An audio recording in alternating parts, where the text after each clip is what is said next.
You're in a good place now. You are listening to Perspectives with Ashley Burgess. Welcome back live to Live Your True Life Perspectives, and I'm your host, Ashley Burgess. Tonight I'm talking about past romantic relationships. Do you have a past romantic relationship that still haunts you today? If you do, it's time to understand why it still haunts you and what you can begin to do about it. I find it interesting that there's that one relationship in most of our lives, and it wasn't perfect. It was really far from perfect, but we still think about it. We still think about that person, and I think to some degree we wonder what if. And tonight I want to talk about why it haunts us in the first place, discuss the relationship in its state of mind, but also different perspectives, how to overcome the situation, and how to figure out why we are still reflecting on a relationship that wasn't perfect to begin with. So first off, let's talk about why this particular relationship has a tendency of haunting us to the day. I think the first reason is that there was definitely some chemistry. There was definitely some chemistry between the two of you, between you and the other person. And I find that a lot of times when there's a lot of chemistry, as far as physical chemistry is concerned in this situation, it's more than likely that both people were almost totally different types of people. And they come together, and in this coming together, they have this extreme physical chemistry. And it can be somewhat volatile. And I do find that in these situations, the sex is extremely good. And I find that we reminisce about these relationships because we remember the physical component. I find that some of you might say, no, that's not true. And some of you, it might have been more of the conversation, more of the relationship. And y'all were probably a lot more alike than different. However, if we focus really on the physical chemistry at this exact time in our conversation tonight, I find that physical chemistry, to some degree, is sometimes difficult to find. And I find that when you find that component, a lot of times, unfortunately, the rest of the relationship doesn't really hold water. And I know that's an interesting scenario because you see TV and you see the movies and you see all these films where people are married and they have the best marriage and the like good looking couple and they get along and they work together and they take care of the kids and they still make time for this amazing sex, and everybody's just like, my God. But I begin tonight to ask you to really think about things that are presented to us and realize how some of it has no truth whatsoever. Some of it's been augmented because of reality is not always what we want to see. But I think also if we take it to the next level, a lot of us assume what we see is completely and utter reality, the normalcy, and that we should be able to have everything. And I'm not saying that you can't, and I'm not saying that you're going to have to settle, but I am making the point that I feel that a lot of times we assume that if a relationship doesn't have every single component, that it's no good. And I have to say that in order to have every single component, every single thing has to be perfect. And I just don't see many of those relationships today. And I have to even step a step further into this conversation and say that a lot of times when the sex is really good in a relationship, a lot of times that's all we really have. And we make it such a big deal because it's the only time that we can actually come together in some sort of agreement and connection. And because of that connection that we have, and being a physical connection, we play that up because it's the only side that we have. And I find that oftentimes when we look back to the past, and if a past relationship is haunting us, that can be part of it. Maybe we haven't found that physical connection in another relationship yet. And we kind of see that physical relationship and that physical connection as being the heart and soul of the relationship. And we're not really cognizant of what we really need in a growing relationship to grow and to thrive. And sometimes we have to change our definitions, and sometimes we have to see things from a different perspective to understand what really turns us on, the things that matter to us, the things that we value, but better yet, how to really incorporate things and make changes so that we are happy in the relationship we're in. I feel that a lot of times when you leave a relationship and you begin dating around, and as you begin dating around and playing the field, as some of you might say, you meet various people and you go out with many people and you go out on many dates, and one of two things happens. First off, you might feel as though you had been hypercritical to your previous lover, and you might have been hypercritical of him or her, and maybe you wish you could try again. And I think that's interesting because it's not until we really start dating around that we realize sometimes that we were extra critical on that previous person. And we kind of worry because we're like, man, I can't believe that I let that person go. And as I've been dating around, nobody's been measuring up to that person at all. And I was really, really mean, or I was cruel to that person, and I don't know what to do. And I think that oftentimes we really aren't aware of what we have until it's gone. I mean, we see that constantly. That seems to be a constant human theme throughout our life in every single area of our life. And the reason for that is it's a human condition to not really step back and view our life from a certain position. It's hard for us to really kind of step back because it takes us to be to have a different perspective. It takes us to get deep. It takes us to really look through the heart space and to understand our situation. But it also is a part of not taking things for granted. Because we as humans have a tendency of taking things for granted until it's gone. And I'll give you a good example. I know that a lot of you might be doing this, or a lot of you actually know somebody, have a relative, a friend, maybe somebody that you're dating right now, or somebody you're married to, that does this often. You know, I always think it's interesting when you see people, like, even if it's not a lover, maybe it's two friends hanging out, and it's interesting how people will take that hangout time kind of for granted. And it's not until that person's about to leave, go home, fly back home, whatever, that the other person realizes they're leaving in 10 minutes, and they begin to get very emotional. And a lot of times this is because we really don't cherish what we have until it's gone.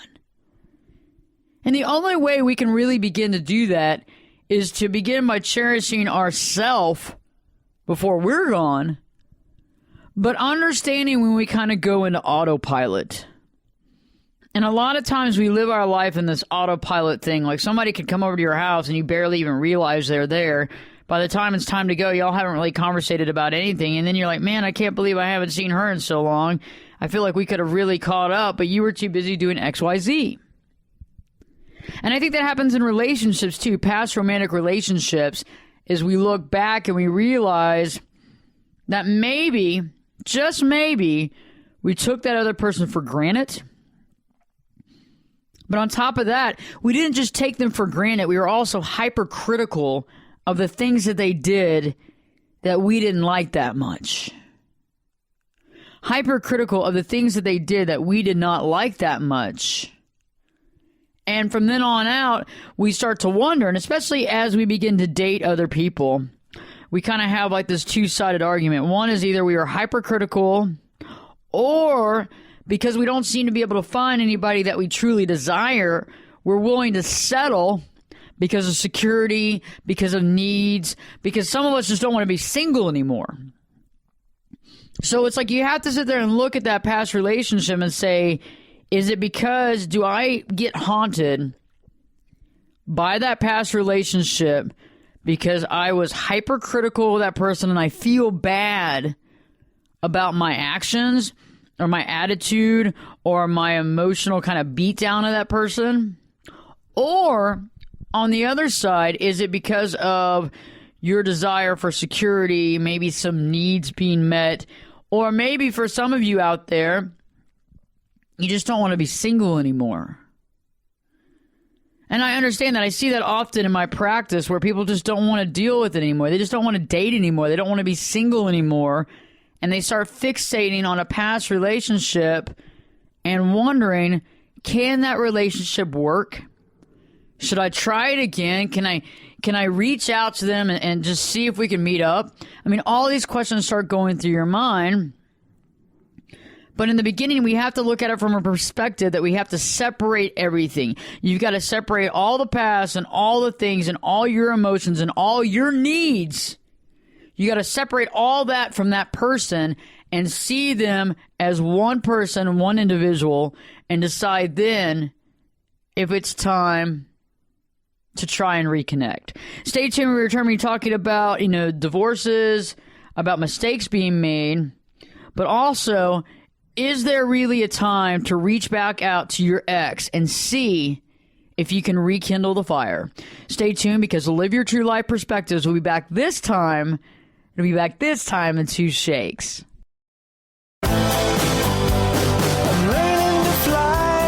Turn it up and jump in the deep end on Perspectives.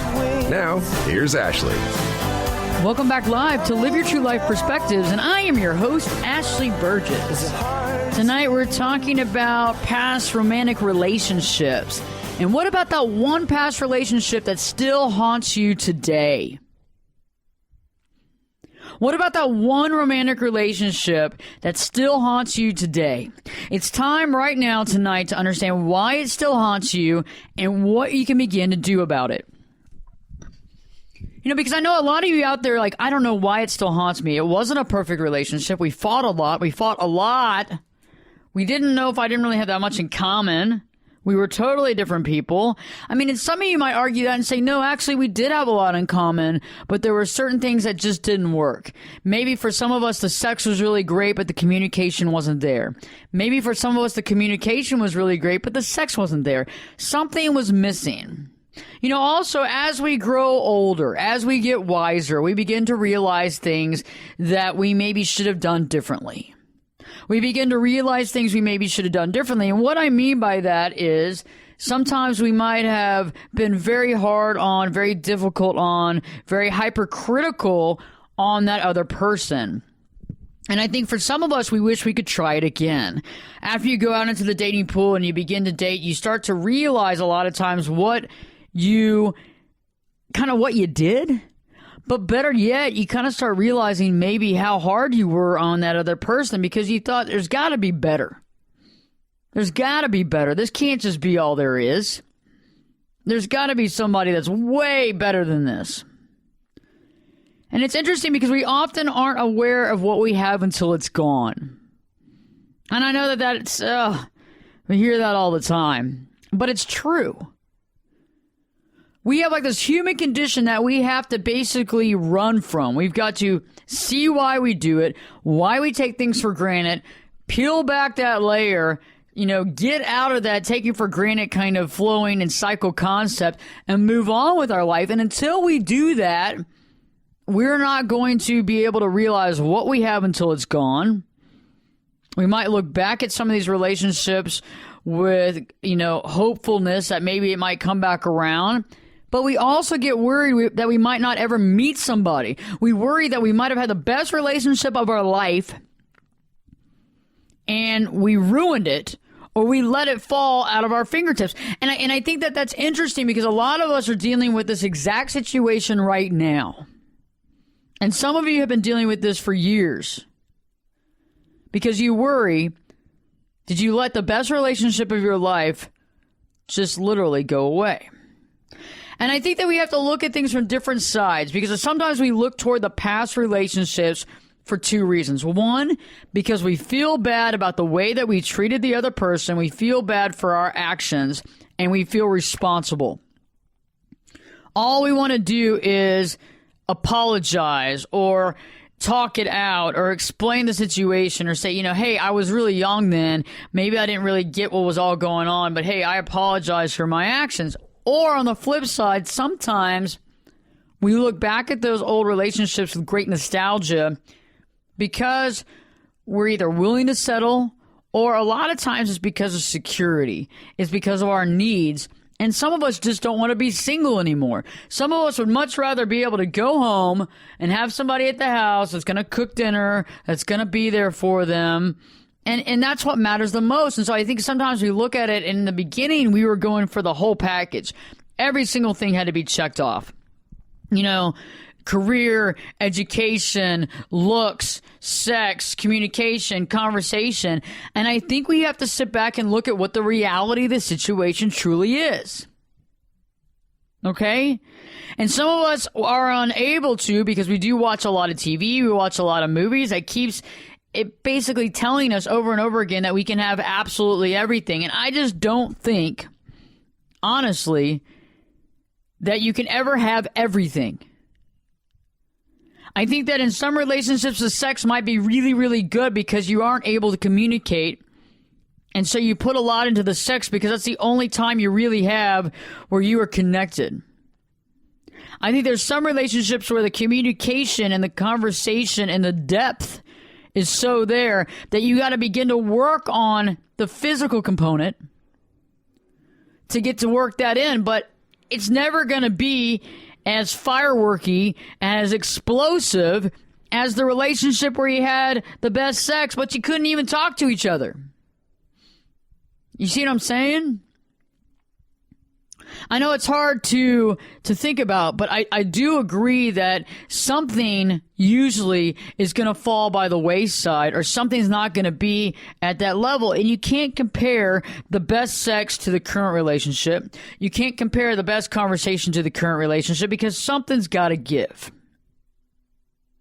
And you have to see that past relationship, that past person in the relationship that continues to haunt you. You've got to see them separate from everything else. Just them as a person, not what they bring to the table, not the financial ability they have, not the brains they have, not the body they have. You have to just look at it just for them and sit there and say, if it was just them and everything changed tomorrow, and there was no financial stability, or I didn't know if, the sex was going to last or whatever, would I want to be with them?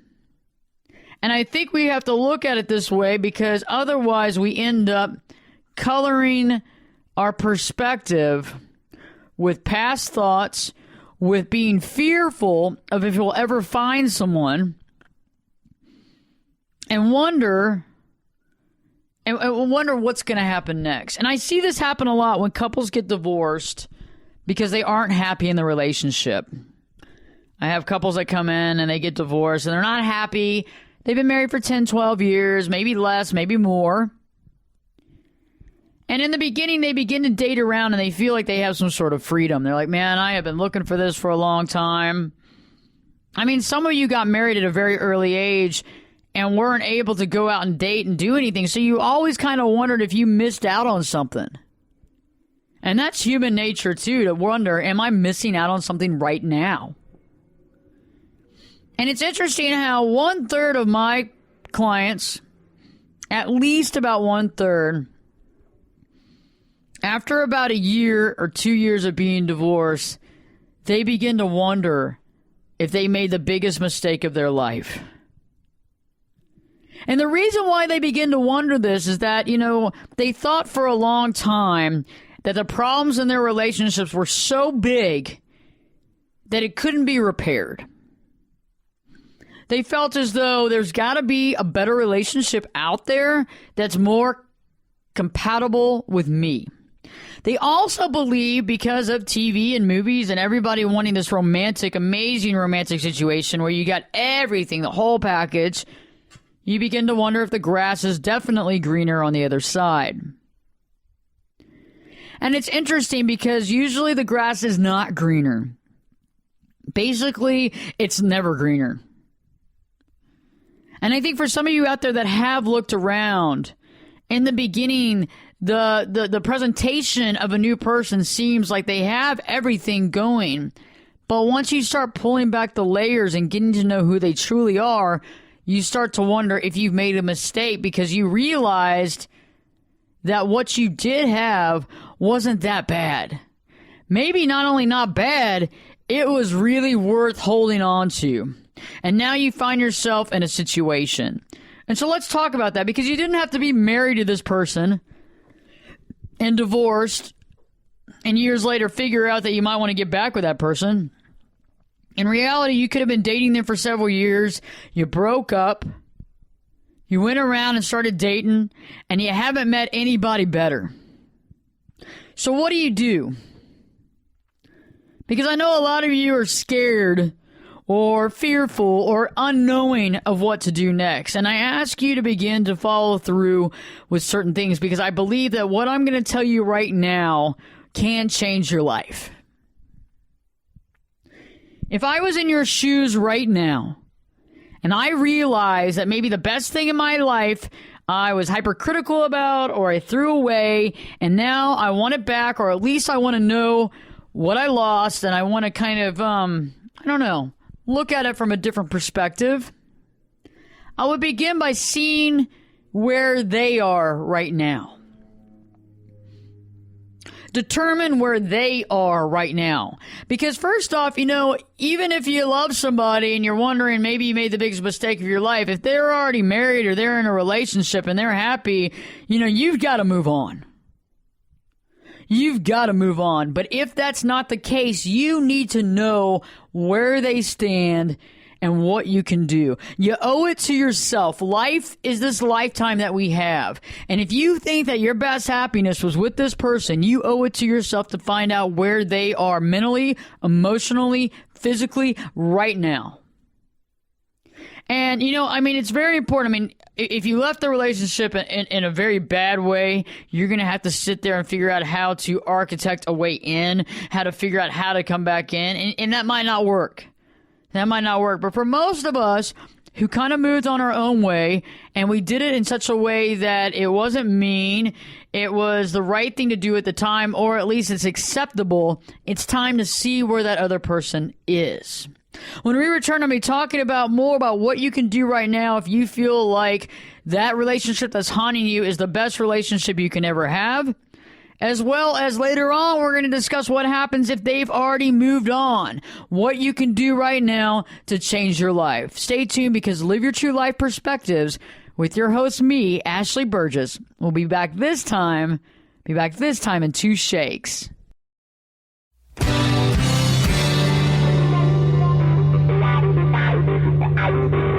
This is Jake Busey, and you're listening to Perspectives with Ashley Burgess. Welcome back live to Live Your True Life Perspectives, and I'm your host, Ashley Burgess. Do you have a past relationship, a past romantic relationship, that still haunts you?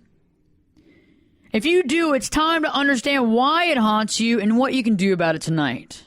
Right before the break, I was talking about the concept of, for some people, when they get divorced and years later they realize or they think that they might have been too hypercritical, or that relationship might have been the best relationship of their life, or they begin to realize that they thought things were a little different. Maybe they thought the grass was greener, and they've realized now that it sure the hell isn't.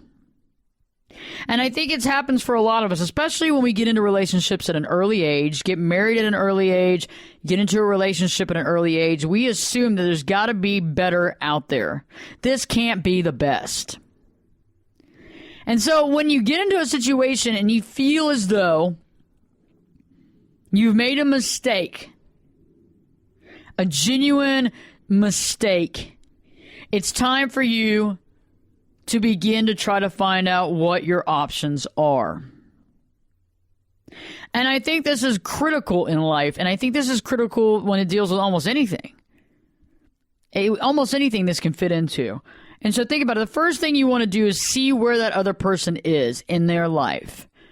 And the reason why you need to see where they are is that you can sit there and love somebody else, your past relationship, forever. But if they're not in the position to love you back or to be in a relationship, you've got to figure out how to move on. So if you left the relationship in a decent way, okay, some people didn't. Some people, I don't know if you can get back in without getting on your hands and knees and begging for forgiveness. I don't know. But some of you left in an amicable situation where it wasn't so bad. And I think for you, I think you can send an email or pick up the phone or make a call. And I definitely wouldn't do it over the phone. I would have to have the guts to meet up. And I want to see where the other person is. And some of you aren't going to get that far because that person doesn't want to see you, or they're going to let things get in the way of you meeting. And that's something else. You know, honestly, some people get really hurt. And sadly enough, they can't put it behind them. And it's not until people really realize love and understand who they are can they let those things go. Some people will already be in another relationship and will not agree to meet you, but some people will. So you got to see where they are. Where are they in their relationship? Are they dating somebody? Are they in a, straight up OG relationship? Are they married? Are they getting married? Are they single? Are they having children? Are they not having children? And you got to talk with them. And you got to talk with them because either way, no matter what happens in this situation, you've got to have this closure anyway. Okay? One way or another, you've got to talk with the other person and you've got to understand where these feelings come from. And it's interesting because what I think is really neat about life is that if you're willing to step up to the plate and talk to somebody about your true feelings in an honest and thoughtful manner, people are willing to be a part of it. They're not only willing to be a part of it, they're willing to get to understand you better. And I think it's interesting, too, when I have worked with clients to initiate this first meeting years later or months later or whatever. One of the things that I always suggest is that sometimes you might not get the relationship back, but you could get a friendship out of it. And some relationships were not meant to be love, romantic relationships. Some were meant to be friendships. And just the ability to have that person in your life and vice versa adds that component to your life where you can move on. Now, some of you, on the other hand, will actually make this connection and you might actually rekindle this relationship. But you can't do any of this without communicating with the other person. Now, in the situation where you were unable to reach out and communicate with them because of extenuating circumstances, maybe they have passed on. Maybe they are not accepting your calls or not communicating with you at all. And there's basically an iron wall that's come down. In those situations, you've got to go within yourself and have this conversation. In all situations, you got to do this. But more so in this situation because you don't have help from someone else for closure or for opening or for communication. And you've got to realize, why does this relationship haunt you? And I think a lot of times we have to begin by forgiving ourselves. Because we have to forgive ourselves and realize that when we were younger or whatever age we were doing this, we didn't know. And maybe we were hypercritical and maybe we were mean. And there's a time to accept the fact and to move on. So if you are able to reach out to them, you want to see where they are. You want to talk with them. And remember, there's two sides. Because that person, if they do accept you back and they're not in a relationship, they might be scared that you will leave again. And you have to ask yourself, are you settling because you don't want to be single anymore? Think about it. Because sometimes we see past relationships as this bastion of hope and understanding, when in reality, it's just the fact that you don't want to be single, you don't want to date anybody, you don't want to deal with this type of situation, you want to move on, and so you see that relationship as being perfect when in reality it's not. So let's say that you meet up with them or you don't meet up with them, but you know that they're not going to meet up with you, or they let you know that they've already moved on. What happens when you find out that they've already moved on? Either emotionally or physically and emotionally. And let's talk about that right now. That's where we are right now, that they've moved on. And you've surmised the situation, and you've met with them or you've talked to them, and they're either happy, they moved on, they're married, they got kids on the way. Maybe they're gay now. Maybe they're gay. Okay, they're not even playing on the same field with you anymore, okay? Maybe they've joined the priesthood. Okay, all of these are real viable options, by the way. And we're not going to sit there and go and question why they joined the priesthood or why they went gay. We're not going to talk about that. But what we're going to talk about is the fact that they are not interested in getting back with you. So what do we do now? What do we do when the person is not interested in getting back with you, or you know that that relationship was not perfect? You know that that relationship is really not what you want. So why does this relationship still haunt you? Why? And I think that this is the most important crux of tonight's show, because when we begin to understand this, we begin to understand a lot of why we do what we do in our life. I think the first reason why, if the person doesn't want to be with you, or they've moved on, or they're gay now, or they're in the priesthood, the first reason why that relationship still haunts us so is that we don't know if we'll ever meet the right person. So there's more than just a relationship there. There's more than just that past. There's more than just that chemistry or that communication. There's more than that. It's wondering if we'll ever meet the right person in our entire life. Will that right person come to us?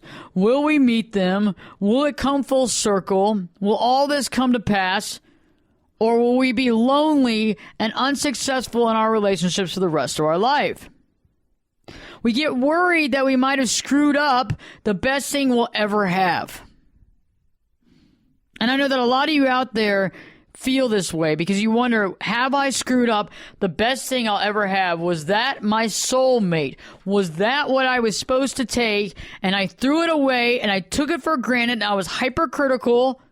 Was that what it was? Or was I just wanting too much? Was I just wanting so much that I didn't see what I already have? And that can be painful.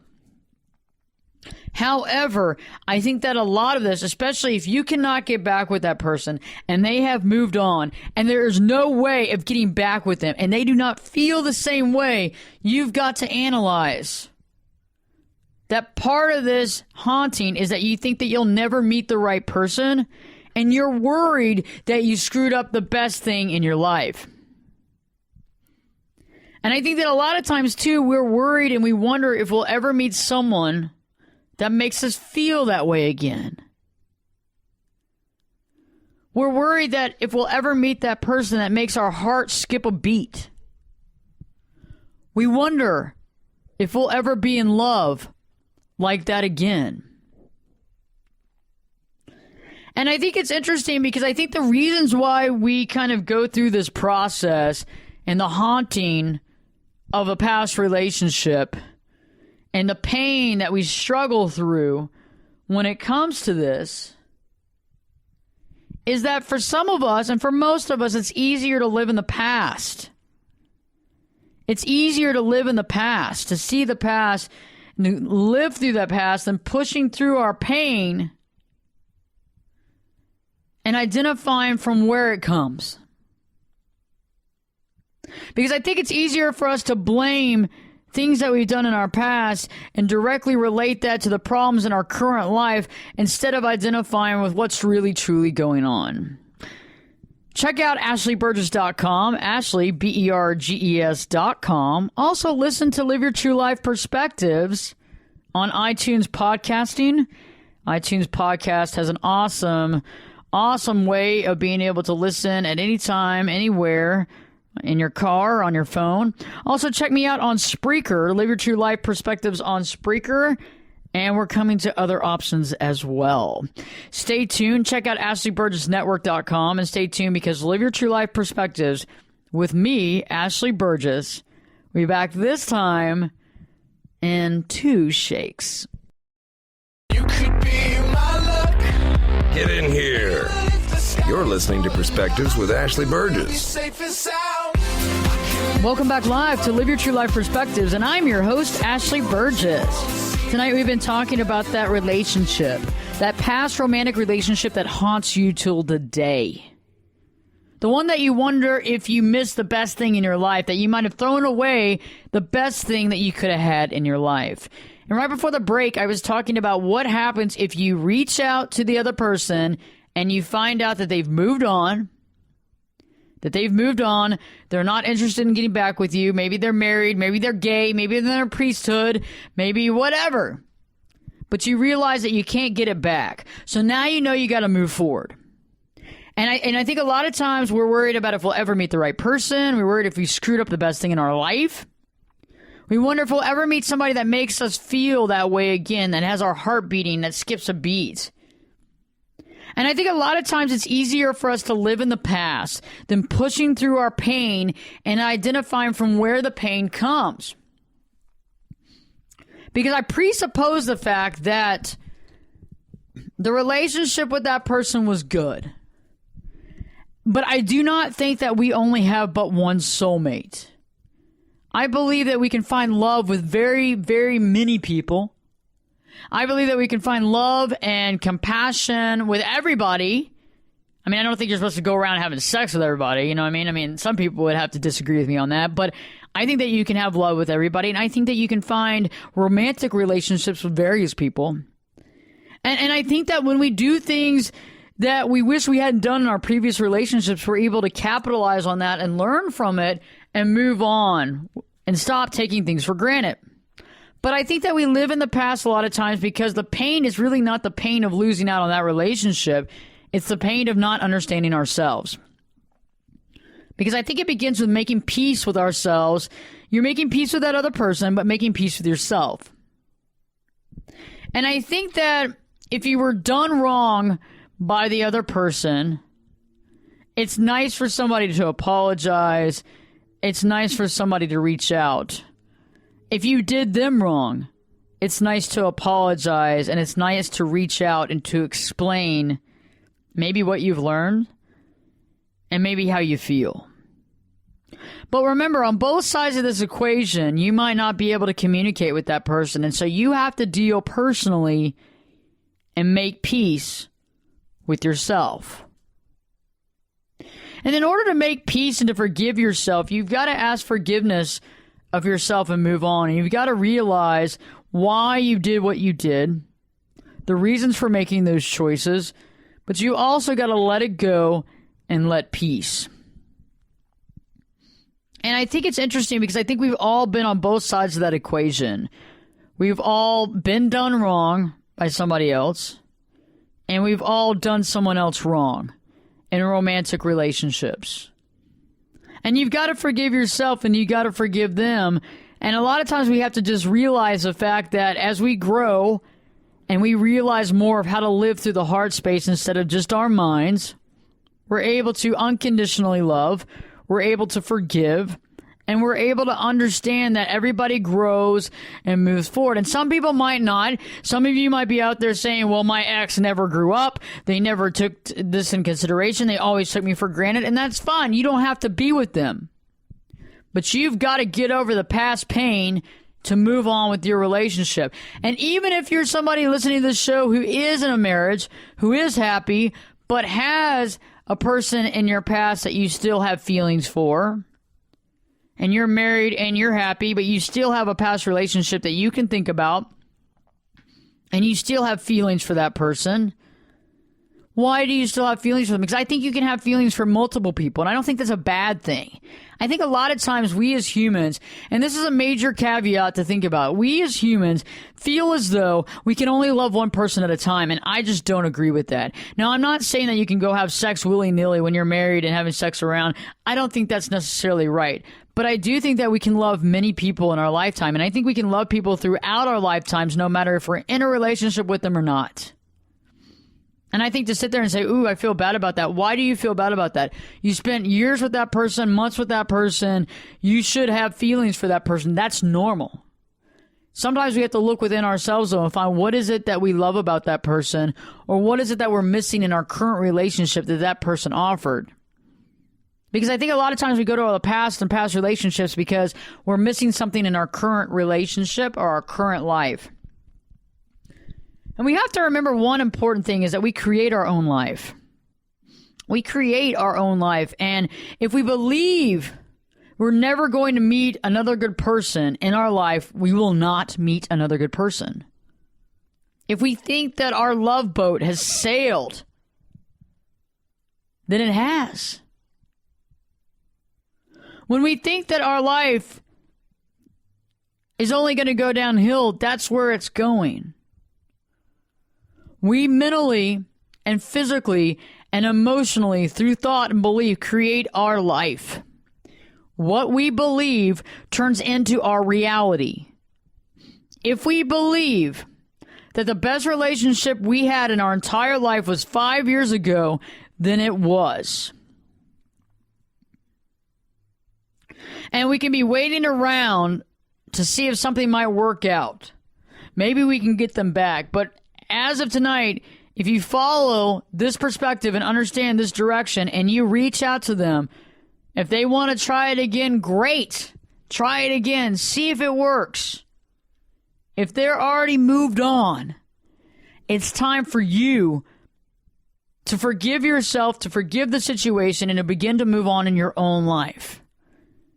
Because I've only seen this type of thing happen a few times. And let me give you an example. I had a client that came in about 4 years ago and was in love with a college sweetheart. And they dated for a long time, and they ended up breaking up. And both of them ended up getting married to two different people. And both of them had children. And both of them, it was wild. They were not in communication with each other at all.